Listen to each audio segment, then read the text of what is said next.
నటి రష్మిక మందన రీసెంట్‌గా చేసిన పోస్ట్ ఇప్పుడు నెట్టింట్లో బాగా వైరల్ అవుతోంది. రష్మికకి గతంలో ఎంగేజ్‌మెంట్ జరిగిన సంగతే తెలిసిందే. ఆ ఎంగేజ్‌మెంట్ బ్రేక్ అయిన తర్వాత తన మీద చాలా ట్రోల్స్ అండ్ నెగటివిటీ ఏర్పడింది.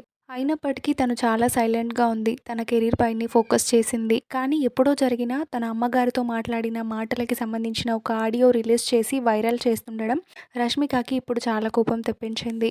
దీంతో ఆమె ఇలా పోస్ట్ చేశారు.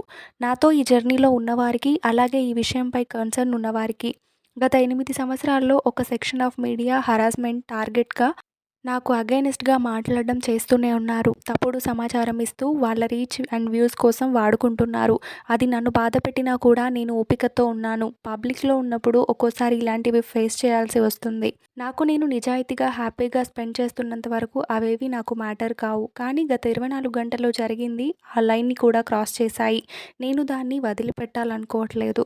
8 సంవత్సరాల క్రితం జరిగిన ఒక కన్వర్జేషన్ రికార్డ్ చేసి ఇప్పుడు డిస్టర్బెన్స్ క్రియేట్ చేస్తున్నారు. అవసరం లేకపోయినా ఆ చిన్న క్లిప్‌ని వైరల్ చేస్తున్నారు.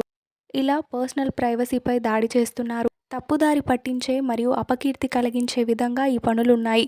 ఇన్ని రోజులు ఇలాంటి విమర్శలపై నేను మౌనంగా ఉండాలనుకున్నప్పటికీ ఈ విషయంలో ఇతరులను కూడా లాగుతున్నారు. నేనింక మౌనంగా ఉండను. 24 గంటల్లోగా ఆ పోస్టులను డిలీట్ చేయకపోతే లీగల్‌గా నోటీసులు వస్తాయంటూ స్ట్రాంగ్‌గా రిప్లై ఇచ్చింది రష్మిక.